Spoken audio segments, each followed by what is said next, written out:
একই। আমি যে বাবাকে তো কোথাও দেখতে পাচ্ছি না। একই, কোথায় গেল বাবা? না, বাবাকে নিয়ে আর পারলাম না। যেখানেই যাই সেখানে আমি বাবার সাথে সাক্ষাৎ করতে পারি না। এখন কি করব? রতন!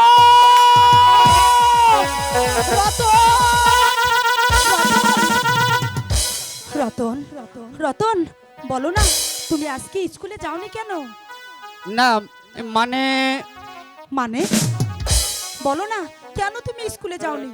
না মানে তুমি এখানে কেন আসলে মালা? কেন এলাম জানো না? তুমি তো বুঝতেও পারছো না। জানো বন্ধু, কাল সারা রাত আমি ঘুমাতে পারিনি।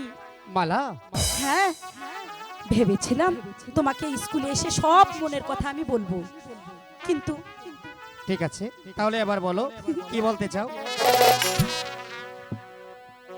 জানো, ইস, কিছুতেই ভেবে পাই না কেন যে শুধু শুধু বার বার বার বার তোমার কথাই আমার মনে পড়ে। মালা, হ্যাঁ, এমন কি তোমার চেহারা আমি যেখানে যাই সেখানেই দেখতে পাই, যেখানে যাই সেখানে দেখতে পাই। তুমি তুমি কি বলছো মালা? হ্যাঁ বন্ধু, আমি সত্যি বলছি। না মালা না, বন্ধু, তুমি এই কথা বলো না মালা। তুমি এই কথা বলে আমাকে আর আকুল করে তুলো না। তুমি তুমি চলে যাও মালা, কারণ তুমি হলে বাচ্চার কন্যা আর আমি সামান্য চাষার সন্তান। তোমার সঙ্গে আমার ভালোবাসা কিছুতেই হতে পারে না। তুমি চলে যাও মালা, তুমি চলে যাও। না রতন রা, রতন, আমি রাজ্য চাই না, সিংহাসন চাই না, আমি আমি শুধু তোমাকে চাই রতন। না না মালা না, তুমি তুমি হয়তো জানো না রতন, আমি আমি মনে মনে তোমাকে স্বামী রূপে মেনে নিয়েছি। তুমি বিশ্বাস করছো না? না মালা, তা তা কিছুতেই হতে পারে না। আমি রতন, আমাকে যেতে দাও। আমি তোমার চিরদাসী। মালা, তুমি আমার প্রাণপতি,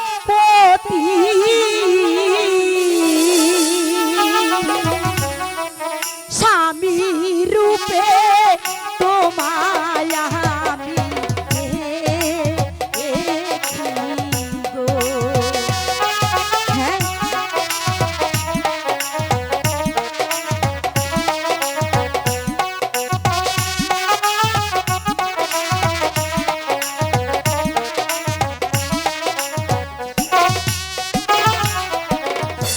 যার লাইগা যাহার পরাণ কান্দে, কান্দে দুটি আখি, সে কি ঘরে রইতে পারে বন্ধুরে না দেখি। তার সনে যা ভালোবাসা, কিবা ফকির, কিবা বাদশাহ,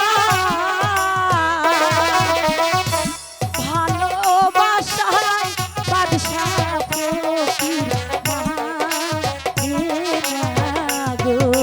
হ্যাঁ, ভালোবাসায় বাদশাহ ফকির মানে না গো। বন্ধু, তুমি কেন বুঝতে না পারছো না? মালা না, তুমি এ কথা বলো না মালা, তুমি চলে যাও। না,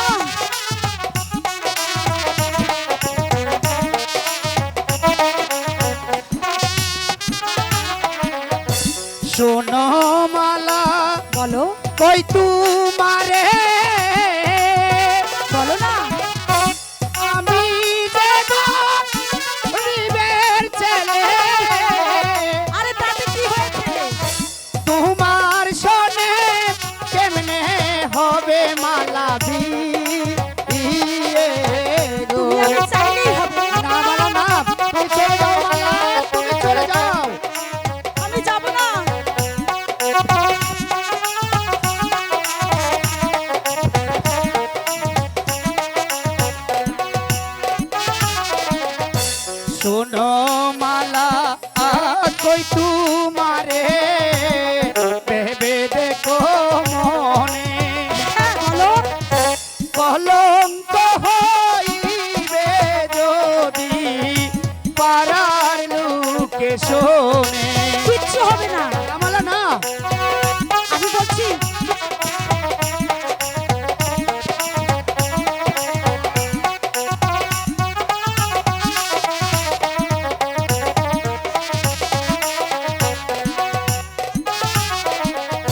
শুনিলে তু মারো পিতা কি হবে?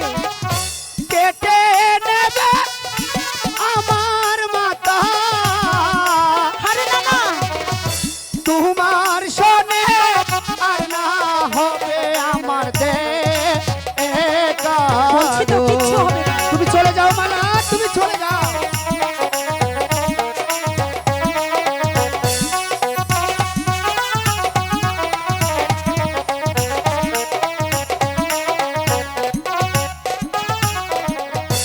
মাতা পিতা জন্মদাতা গুরুজনে বলে, শোনো না, বিধাতার কলমের লিখন কে খণ্ডাইতে পারে?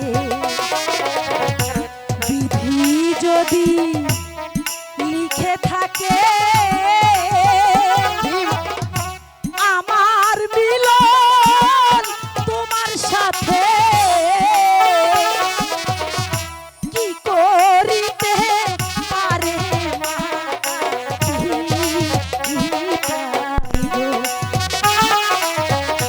কি করিতে পারে মাতা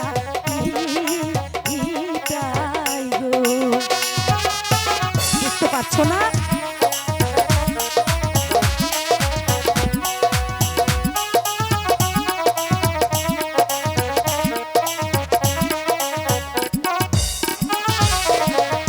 শোনো গো প্রাণ বন্ধু, তোমার জানা তুমি বিনে এই অভাগী আর তো কেহ না। মালা জীবন যৌবন সপে দিব কাছে তোমার টেনে নেব,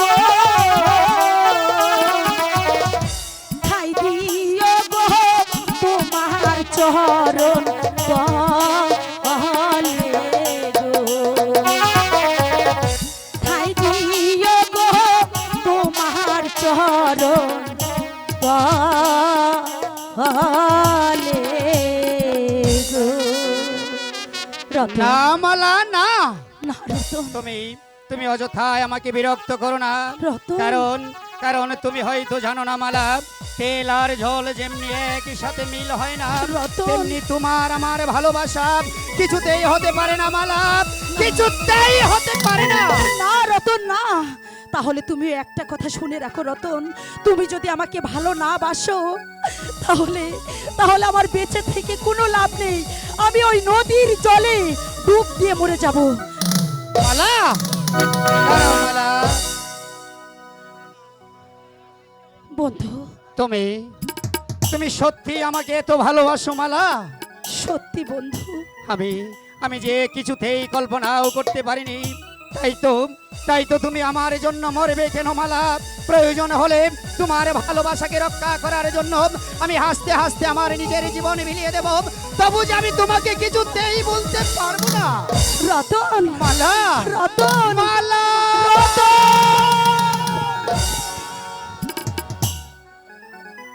কেন এত মায়া মায়া লাগে হাই রে,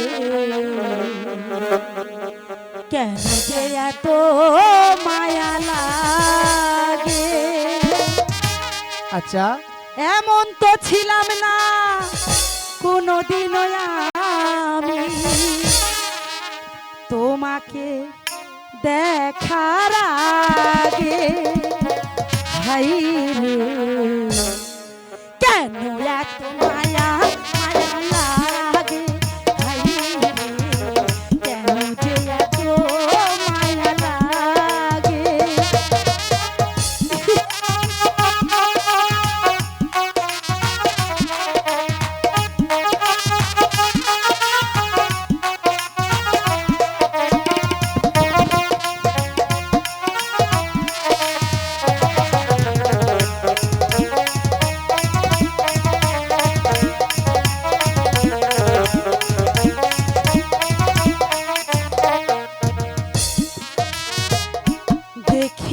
তোমার রূপের ঝলক পড়ে না আমার চোখের পলক।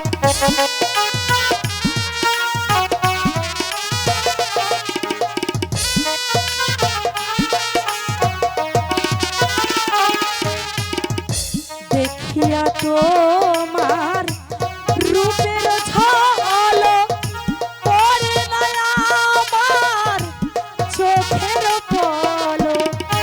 ধরেছে আমাকে ভিতরে বাহিরে,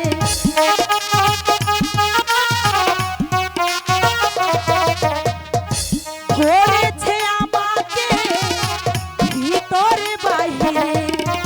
তোমার প্রেম সোহাগে কেন এত মায়া মায়া লাগে, কেন যে এত মায়া লাগে।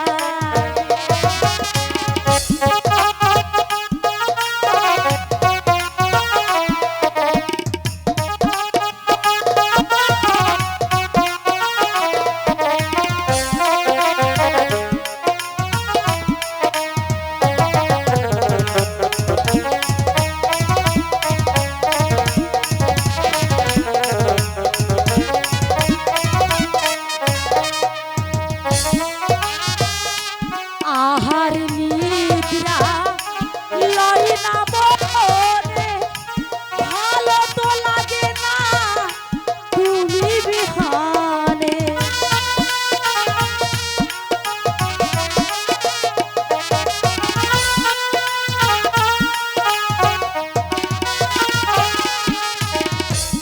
আহার নিদ্রা লয় না মনে, ভালো তো লাগে না তুমি বিহানে। চাই যে তোমারে একান্ত পেতে,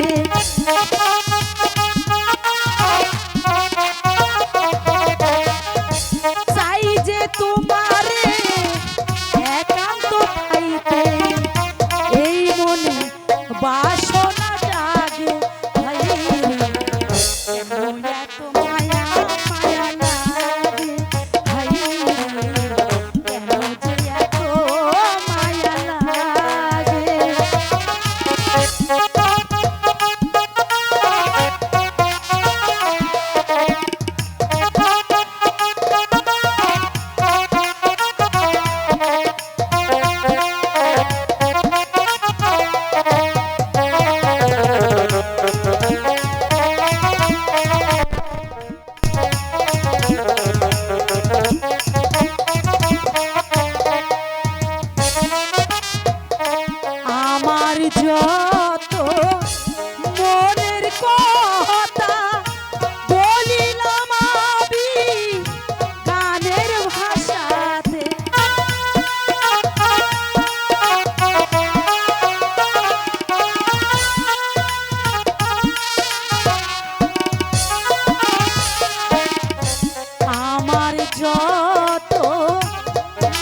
বলো মালা।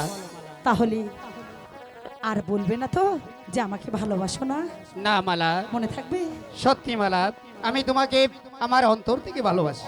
সত্যি? এবার চলো মালা, আমরা ওই বাগান থেকে একটু ঘুরে আসি। ঠিক আছে, তাই চলো বন্ধু।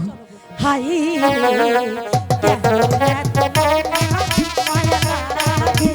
হাই রে, কেন এত মায়া লাগে? আর ডাকাতি করবো না, ডাকাতি করবো না।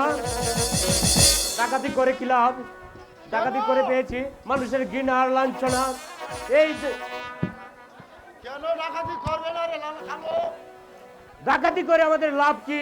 লাভ মা বোনের গরিব দুঃখী ভাই বোনদের মুখে খাবার দুমুঠো তুলে দিতে পারি, এটাই হলো আমাদের লাভ। না না, এই ভালোবাসা আমার দরকার নেই।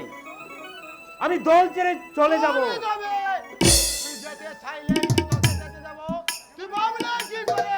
কেমন করে যেতে হয় সে কৌশল আমার ভালো করে জানা আছে। কি হয়েছে রে লালু? সর্দার, কালু নাকি আর ডাকাতি করবে না। রে কালু, লালা যা বলেছে তা কি সত্য? জি সত্য উস্তাদ, আমি আর ডাকাতি করবো না। করবে না?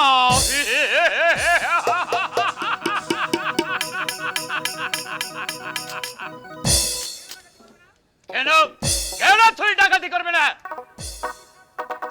ডাকাতি করে মানুষের অভিশাপ মাথায় নিতে পারবো না। অভিশাপ?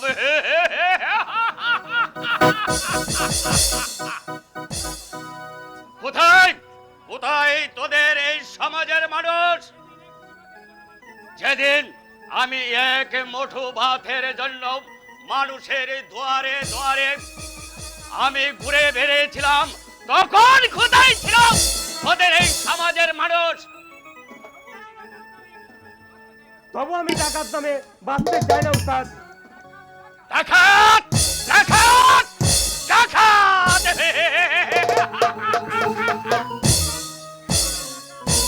কেন কেন আজ আমি ডাকাত?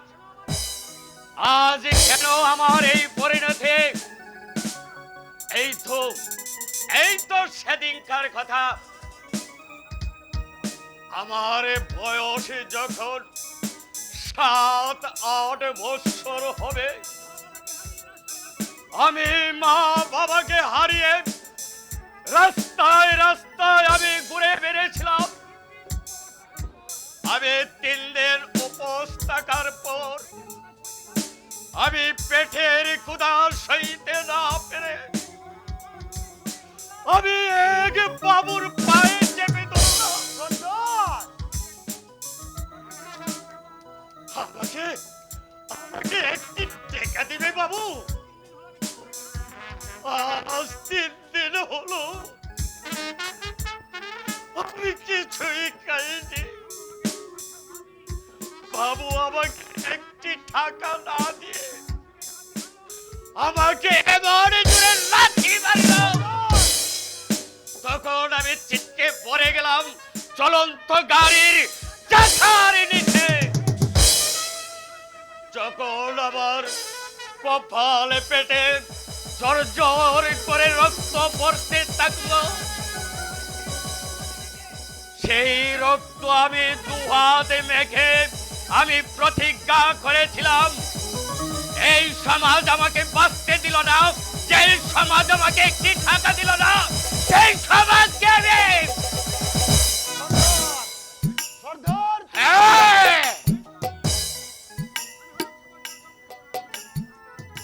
সেদিন থেকে আমি হয়ে গেলাম এই সমাজের রানা ডাকাত। ও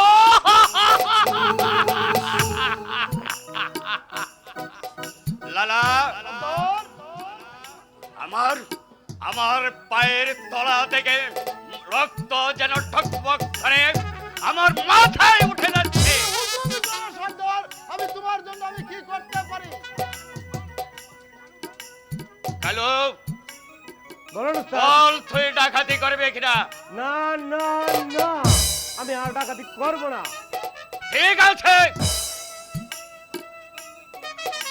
আমার এই পিস্তলে তিনটি গুলি আছে। আমি 1 থেকে 3 পর্যন্ত গণনা করব। যদি রাজি হস তো ভালো, আর যদি রাজি না হস তাহলে এই পিস্তলের গুলিতে তোর বুকটা আমি চারটা করে দেব। রেডি রেডি হ্যালো, তুই ভাই রাজি হয়ে যা।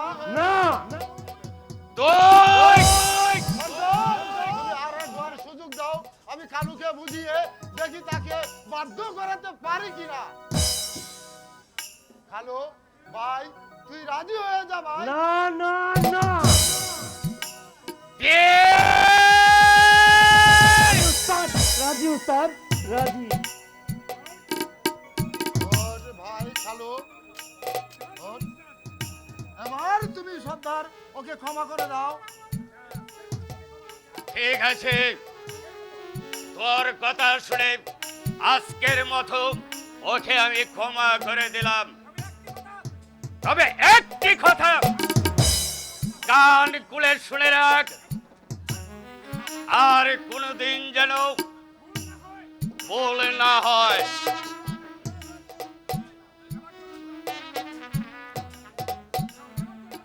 এবার এবার চলুন সর্দার, আমরা আস্তানায় চলে যাই। তাই চল লারা, চল খালো। হ্যাঁ যাচ্ছি উস্তাদ। যাবার সময় সর্দার তোমার সামনে এই তোমার নিয়ম প্রতিজ্ঞা করে যাচ্ছি, যেখানে ভালো ধনী টাকা পয়সা ধন দৌলত হীরা মুক্ত সেখান থেকে লুট করে নিয়ে আনবো তোমার এই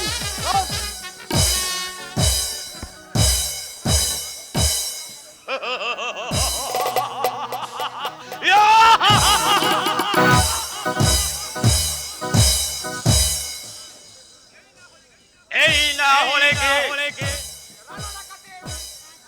রানা ডাকাতের সাগরেদ।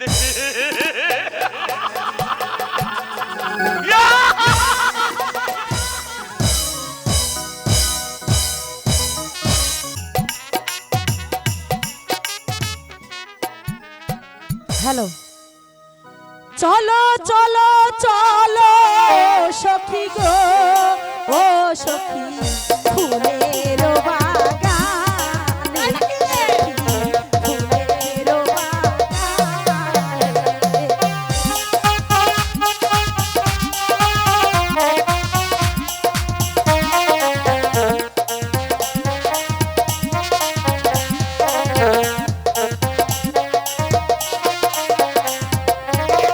সুন্দর সুন্দর ফুল তুলিয়া গো, ও সখী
এই সখী দেখ হ্যাঁ, কি সখী, বলো। মিষ্টি বাতাসে শরীরটা আমার একেবারে শীতল হয়ে গেছে। তাই? হ্যাঁ চল এবার আচ্ছা। আমরা ফিরে যাই।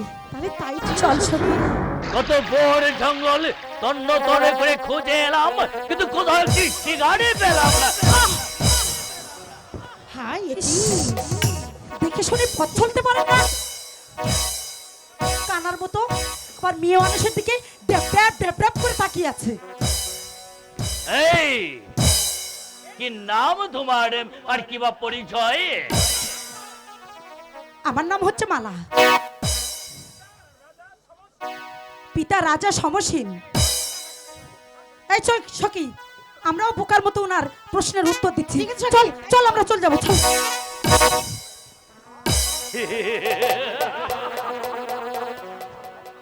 মালা মালা, কি সুন্দর তার রূপ, চোখ দুটো টানা টানাম, তার রূপ যৌবন আমাকে পাগল করে তুলেছে। তাই যেমন করে হোক সেই সুন্দরী মালাকে আমার চাই।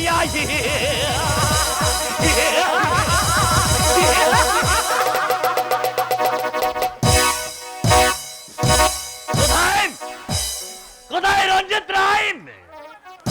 আমার অভিবাদন গ্রহণ করুন মহারাজ। শোনম শোনো সেনাপতি রঞ্জিত রায়, শিকার করতে দেখা হলো মালা সঙ্গে, পিতা তার সমর সিং। তার তার এই রূপ যৌবন আমাকে যেন পাগল করে তুলেছে। তাই যেমন করে হোক চলে বলে চলে এই সমর সিং এর কন্যা মালা দেবীকে আমার চাই। যাও আজই তুমি সমর সিং এর গা থেকে প্রস্তাব দেবে আমার বিবাহের জন্য। ঠিক আছে মহারাজ, আমি আজ ওই যাত্রা করবো রাজার সমর সিংহের রাজদরবারে। আপনার বিয়ে প্রস্তাব নিয়ে সে যদি রাজি হয় তাকে জানাবো হাজার হাজার প্রণাম, আর যদি অসম্মত হই তাহলে আমার এই হাতের দরবারিতে ভেঙে দেব রাজের তার রক্ত দেন রাজিয়ে দেব রাজের সিংহাসন। এটাই আমার প্রিয় প্রতিজ্ঞা মহারাজ, এটাই আমার প্রিয় প্রতিজ্ঞা। মালা মালা সেই গ্রামে মাপে গে, সেই সুন্দরী মালা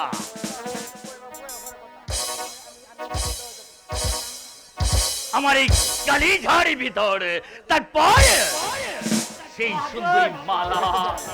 সুন্দরী মালা মুঠো মুঠো মেঘে ছড়িয়ে আছে যেন সেই আকাশের বুক ভিতরে যেন এক সুন্দরী রূপসী সেই মালা তাকে আমার কালীঝাড়ের ভেতরে তাকে বানাবো আমি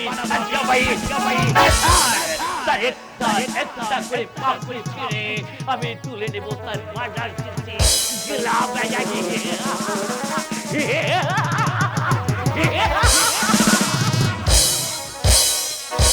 বিগল বিগল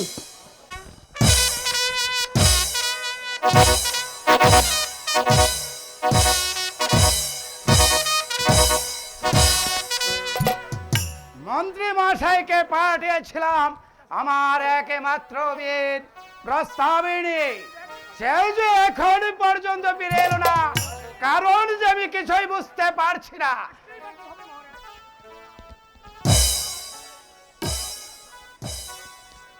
আসলেই বা কি হবে মহারাজ, কোথাও যে আমি মালার জন্য সুপাত্রের ব্যবস্থা করতে পারছি না। একই বলছেন মন্ত্রী মশাই, তাহলে কি আমার একমাত্র কন্যার মালা বিয়ে হবে না? নিশ্চয়ই হবে মহারাজ, নিশ্চয়ই হবে। তুমি তোমার কি পরিচয়? আমি রাজা নদের রায়ের সেনাপতি রঞ্জিত রায় মহারাজ। যেহেতু আগমন আমার রাজ দরবারে তুমি প্রকাশ করে বলো। আপনার কন্যা মালার বিয়ের প্রস্তাব নিয়ে এসেছি মহারাজ। সেই সুপাত্র মহারাজ নাদের রায়।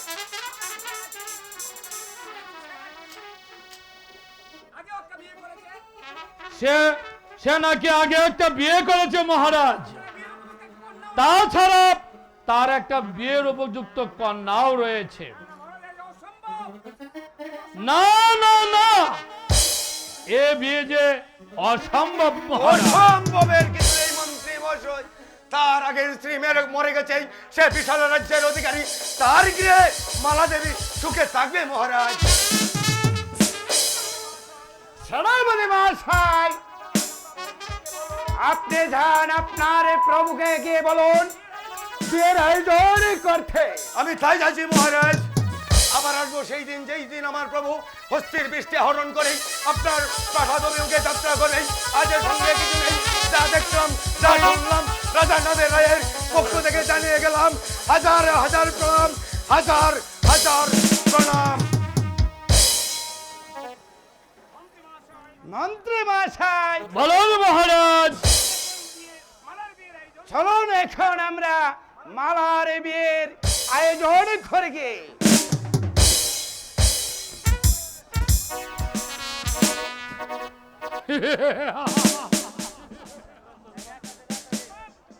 বিয়ে, মালার বিয়ে, বিয়ে না,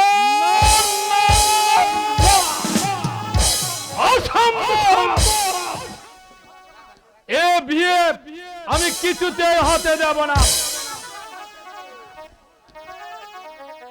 সবে মাত্র আকাশে মেঘ জমেছে, ঝড় ঝড় ঝড় উঠছে, এখনো অনেক অনেক অনেক বাকি।